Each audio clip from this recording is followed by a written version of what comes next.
Welcome to NME ICT Sakshat e-content project under Ministry of HRD Government of India. This project is of marketing management. The project is under NME ICT, that is National Mission on Education through Information and Communication Technology. Under this mission, a proper balance between content generation, research in critical areas relating to imparting of education, and connectivity for integrating our knowledge with the advancement in other countries is to be attempted. In order to bolster our knowledge resources to obtain and maintaining the competitive edge in the world, we require a system of identification and nurturing of talent and lifelong learning. Knowledge modules based on personalized needs of the learner would need to be delivered to him or her at the right time with the right content interactively to take care of his or her aspirations. With these objectives in mind, these videos are created for the portal Sakshat. We will learn basic marketing over here.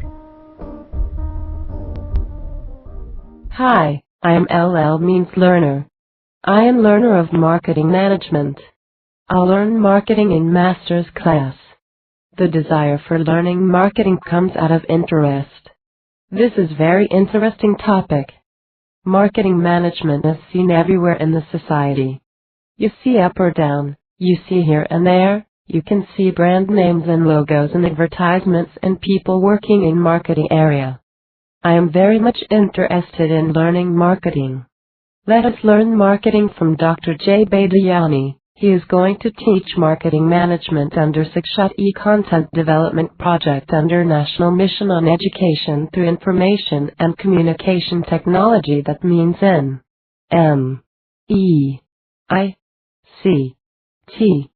Let us start learning. Good morning to all. Today, we are going to learn communication process. Hello and welcome to Sakshat e-content on marketing management. Today we are going to understand communication process. If you look to communication, a famous quote says, "The way we communicate with others and with ourselves ultimately determines the quality of our lives." The process of passing any information from one person to another person with the aid of some medium is termed, named, defined as communication. The first party who sends the information is called the sender, and the second party who receives the information, decodes the information, and accordingly responds is called the receiver or the recipient.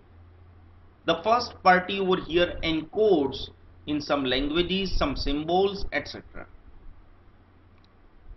Thus, in simpler terms, communication is simply a process where the sender sends the information and the receiver receives and may respond to that.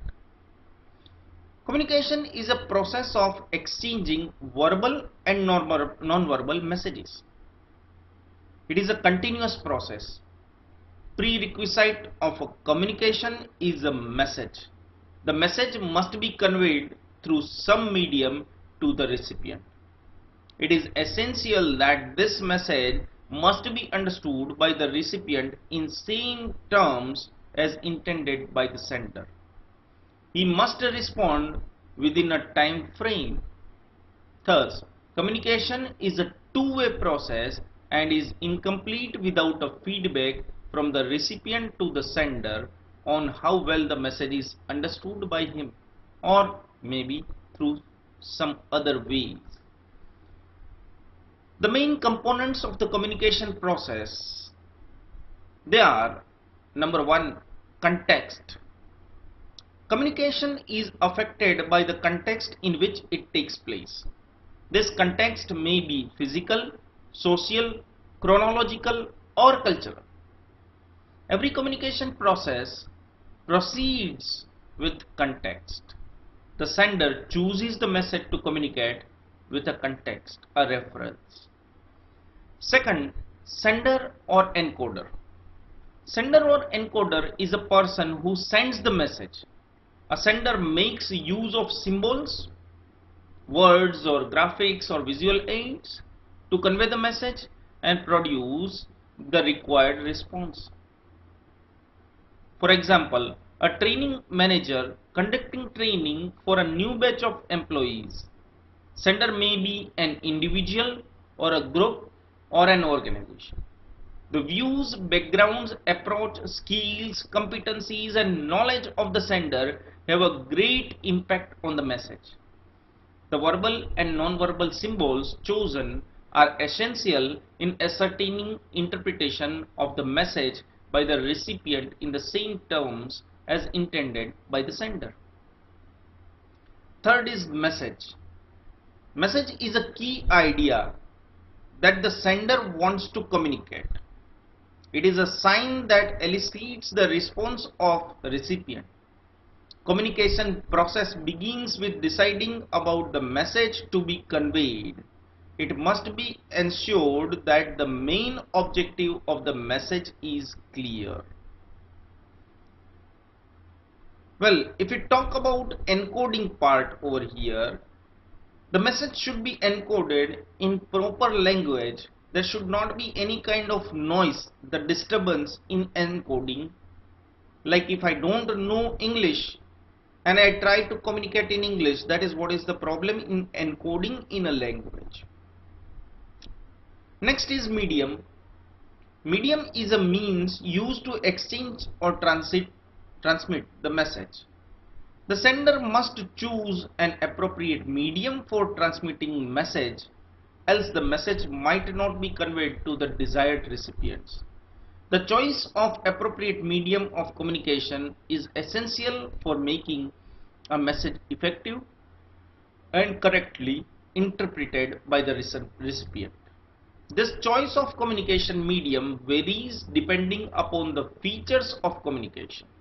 For instance, written medium is chosen when a message has to be conveyed into a small group of people, while an oral medium is chosen when spontaneous feedback is required from the recipient, as misunderstandings are clear then and there. Next is recipient. Recipient is a person for whom the message is intended, aimed or targeted. The degree to which the decoder understands the message is dependent upon various factors such as knowledge of recipient, their responsiveness to the message and reliance on encoder or decoder. That is what is decoding part, which is next. Well, decoding as encoding must not have any kind of noise. Decoding even must not have any kind of noise. Like if I say in English and if you do not or if you are not able to understand the English, then there is a problem of decoding. You can't decode the message.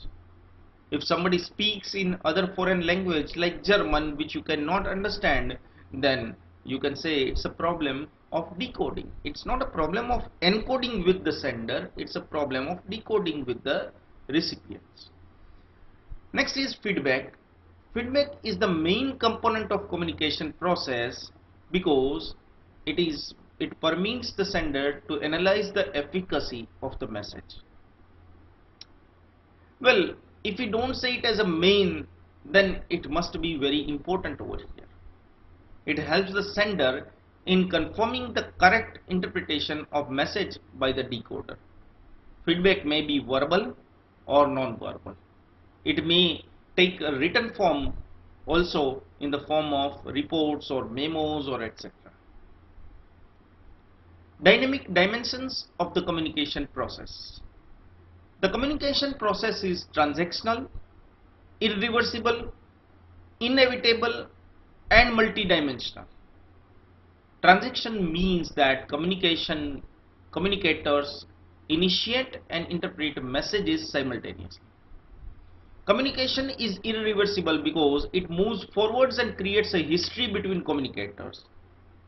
Inevitable means that the communicators are continuously initiating and interpreting messages, including some that are unintentional. Finally, communication is multidimensional because there is a content and relationship aspects to all messages.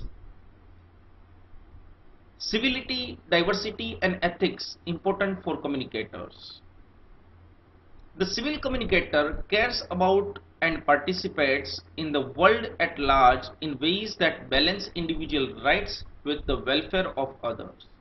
Attention to diversity aids the communicator's ability to account for differences and include others in the communication process. Both civility and diversity are important principles for contemporary communicators. Ethical guidelines that help communicators practice civility and diversity includes appropriateness, prospective talking, and self-monitoring. If we look to importance of effective communication, the importance is demonstrated through daily activities. Every day, people all over the world rely on communication, whether auditory or written, electronic, non-verbal, or any other means. The communication process is repeated many times daily. Communication is the primary means by which people obtain and exchange information. When communication is misunderstood, organizations, relationships, businesses, schools and colleges, ideas, products and people, they suffer. Eliminating misunderstandings is a key part of effective communication. Communication is defined as the exchange of thoughts, messages, ideas, or information as by speech, signals, writing, or behavior. Effective communication occurs only if receivers understand the exact message and the sender intended to transmit and feel the information at the end of exchange is clear. The ultimate goal of communication is to convey information and understanding of information from one person or group of another person or a group. At any time during the communication process, misunderstandings and conflicts can occur. Miscommunication can cost money, waste time, cause setbacks, hinder production, results in injury, death, etc. These are just a few examples of the problems that can arise when communication is not effective. With this in mind, the importance of effective communication should be clear. If we look to barriers of communication process, we say there are several barriers that affect the flow of communication in an organization. These barriers interrupt the flow of communication from the sender to receiver. That can be perceptual and language differences, that can be information overload, it can be inattention, it can be time pressures, it can be distraction or noise, it can be emotions, it can be complexity in organizational structures, or it can be poor retention too. So this was about communication and communication process. Thank you very much. Thank you very much for the class and watching. I have learned a lot. Did you? Have a good day from the learner.